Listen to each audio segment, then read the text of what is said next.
Hello friends, अपने YouTube channel पर आपका स्वागत है। आज की इस वीडियो पर लेकर के आ चुका हूँ त्रैमासिक पेपर कक्षा 9वीं का विज्ञान का है। यदि आपको 75 में से 75 पूरे अंक चाहिए तो ये सेकंड पार्ट वीडियो है, तो पूरा वीडियो को देख लेना। ठीक, फर्स्ट पार्ट जो बच्चे अभी तक नहीं देखे हैं जा कर के देख लेना। पूरे ऑब्जेक्टिव क्वेश्चन उस वीडियो पर मैंने बता दिया है और पूरा अच्छे से पूरा सोल्यूशन के साथ बताया है। तो चैनल को जिन्होंने अभी तक सब्सक्राइब नहीं किया है, चैनल को सब्सक्राइब कर लो, बेल आइकन को प्रेस कर लो और इस वीडियो को जितना हो सके अपने दोस्तों पर शेयर करो ताकि सभी के पास पहुंच पाए और वो भी अच्छे से तैयारी कर सकें। तो ये ऑब्जेक्टिव क्वेश्चन सारे के सारे मैंने बता दिए थे पूरा सोल्यूशन के साथ। ठीक, तो इस वीडियो पर हम बात करने वाले हैं क्वेश्चन क्रमांक 9वां से। क्वेश्चन क्रमांक 9वें में क्या है प्यारे बच्चों, यहाँ पास आप देख सकते हैं। क्वेश्चन क्रमांक 9वां है बिलियन क्या है, और इसके अथवा में ये क्वेश्चन क्रमांक 8वां है। यहाँ पास सॉरी ये 8वां क्वेश्चन है। देखिए 8वां प्रश्न क्या है, मिश्रण से क्या समझते हो। इसके अथवा में है यौगिक किसे कहते हैं। फिर क्वेश्चन क्रमांक 9वां है बिलियन क्या है। इन सभी के आंसर कुछ टाइम के बाद मैं आपको बताऊंगा, लेकिन वीडियो को अभी लास्ट तक देखना। ठीक, पहले क्वेश्चन देख लेते हैं। फिर 9वें का अथवा है निलंबन को परिभाषित कीजिए। यह भी अति महत्वपूर्ण क्वेश्चन है, अक्सर पूछा जाता है। प्रश्न क्रमांक 10वां समपराश्रयी विलयन किसे कहते हैं। यह 2 नंबर का क्वेश्चन अक्सर पूछे जाने वाला क्वेश्चन है।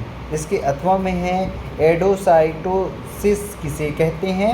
और प्रश्न क्रमांक 11 केंद्रक के 2 कार्य लिखिए। केंद्रक के 2 कार्य हमेशा पूछे जाने वाला क्वेश्चन है प्यारे बच्चों।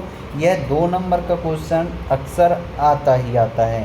ठीक, फिर इसके अथवा में यहाँ पास देखिए कोशिका को जीवन की संरचनात्मक क्रियात्मक इकाई क्यों कहते हैं।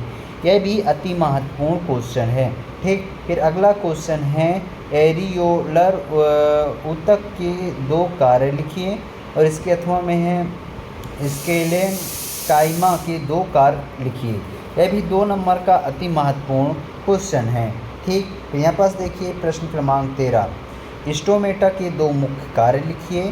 ठीक, इसके अथवा में है पौधों के वाष्पोत्सर्जन को प्रभावित करने वाले 2 कारक लिखिए। यह भी अति महत्वपूर्ण क्वेश्चन है प्यारे बच्चों। ठीक, प्रश्न क्रमांक 14 क्या है, गुरुत्वीय त्वरण किसे कहते हैं। और इसके अथवा में है एक वस्तु का द्रव्यमान 10 kg है तो पृथ्वी पर इसका भार कितना होगा। यह भी अति महत्वपूर्ण क्वेश्चन है। ठीक, फिर अगला क्वेश्चन प्रश्न क्रमांक 15 एक समान और असमान गति को स्पष्ट कीजिए। इसके अथवा में है द्रव्यमान एवं भार में अंतर स्पष्ट कीजिए। यह दोनों क्वेश्चन अति महत्वपूर्ण हैं, इसको तैयार कर लेना। इनके आंसर वीडियो के लास्ट पे बताऊंगा, वीडियो के लास्ट तक वेट करिए। अभी क्वेश्चन देख लीजिए। जब कोई गतिशील बस अचानक रुक जाती है तो आप आगे की ओर क्यों झुक जाते हैं। यह भी अक्सर पूछा जाता है प्यारे बच्चों। जितने क्वेश्चन मैं बता रहा हूँ तो चाहे आप कोई भी डिस्ट्रिक्ट से हों, इससे कोई लेना देना नहीं, सभी डिस्ट्रिक्ट में ये क्वेश्चन देखने को मिलेगा। ठीक, तो तैयार कर लो। गति का द्वितीय नियम लिखिए। ठीक ना, यह भी अक्सर पूछे जाने वाला क्वेश्चन है। प्रश्न क्रमांक 17 क्या है, जब हम किसी भारी वस्तु पर बल लगाते हैं तथा वस्तु विराम अवस्था में रहती है तब हमारे द्वारा लगाए गए बल को कौन संतुलित करता है, चित्र द्वारा स्पष्ट कीजिए। ये अति महत्वपूर्ण क्वेश्चन है। ठीक, फिर यहाँ पास देखिए प्रश्न क्रमांक 18 क्या है, मिश्रण एवं यौगिक में 3 अंतर स्पष्ट कीजिए। 3 नंबर का है तो आपको 3 अंतर लिख देने हैं। ठीक, बहुत ही महत्वपूर्ण क्वेश्चन है। फिर यहाँ पास आप देख सकते हैं अथवा में है रासायनिक और भौतिक अभिक्रियाओं में 3 अंतर लिखिए। यह अक्सर पूछे जाने वाले क्वेश्चन हैं, अंतर हैं। ठीक, एक ये वाला तंत्रिका कोशिका का स्वच्छ नामक एक चित्र बनाइए। तंत्रिका तंत्र का हो गया, मेरुरज्जु का हो गया, 2 में से कोई आता ही आता है, या हृदय का हो गया। इसके अथवा में है सरल एवं जटिल ऊतक में क्या अंतर है लिखिए। 3 नंबर का क्वेश्चन है, अति महत्वपूर्ण क्वेश्चन है, अच्छे से तैयार कर लेना।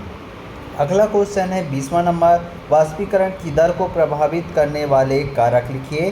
3 नंबर का क्वेश्चन है। ठीक, इसके अथवा में है निम्नलिखित तापमानों को केल्विन इकाई में परिवर्तन करना है। केल्विन में परिवर्तन करना है इन तापमानों को, ये भी अक्सर पूछा ही जाता है। ठीक, अगला क्वेश्चन पादप कोशिका तथा जंतु कोशिका में अंतर स्पष्ट कीजिए।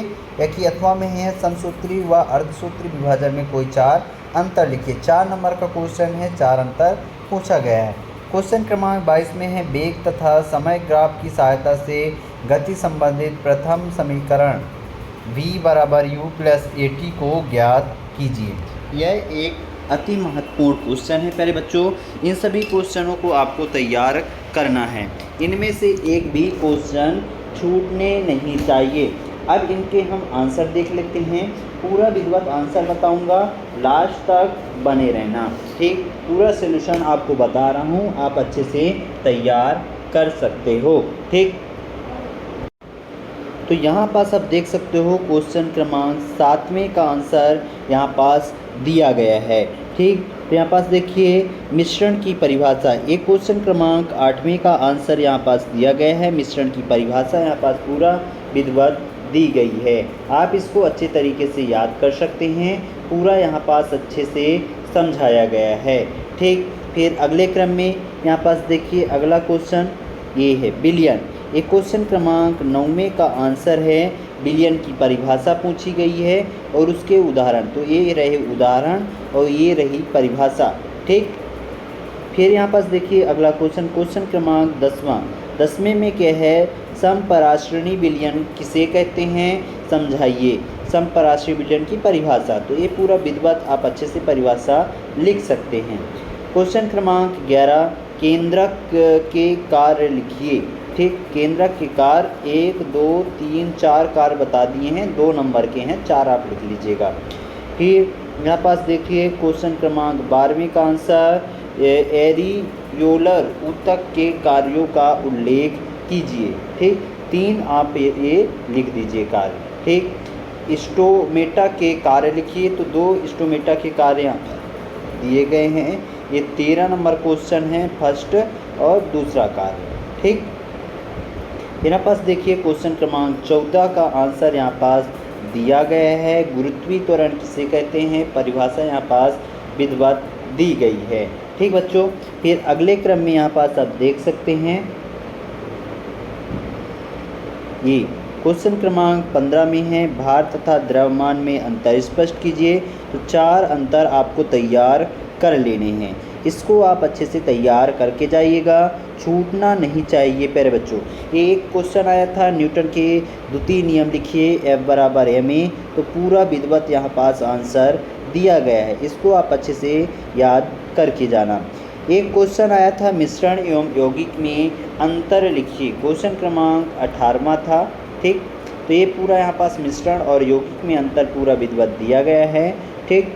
फिर अगला क्वेश्चन, सरल ऊतक और जटिल ऊतक में अंतर स्पष्ट कीजिए। तो ये सरल ऊतक इधर और जटिल ऊतक का अंतर यहाँ पास दिया गया है। फिर एक क्वेश्चन आया था वाष्पीकरण को प्रभावित करने वाले कारक, तो पहला, दूसरा, तीसरा, चौथा, 4 कारक यहाँ पास दिए गए हैं, इसको आप अच्छे से लिख लीजिएगा। तो इस तरीके से हमने सभी क्वेश्चनों के आंसर बताने का पूरा कोशिश किया है। जो क्वेश्चन छूट गए हैं तो नीचे टेलीग्राम का लिंक दे दूंगा, वहाँ पास आपको सारी चीज़ें मिल जाएंगी, या कि टेलीग्राम में जा कर के JCD क्लासेस सर्च कर सकते हैं, आपको वहाँ चैनल मिलेगा JCD क्लासेस का, उस पर जा कर के पूरा PDF वगैरह प्राप्त कर सकते हैं। जाइए, ज्वाइन करिए और व्हाट्सएप ग्रुप को भी ज्वाइन कर लीजिएगा। मिलते हैं अगले वीडियो के साथ, तब तक के लिए जय हिंद, जय भारत।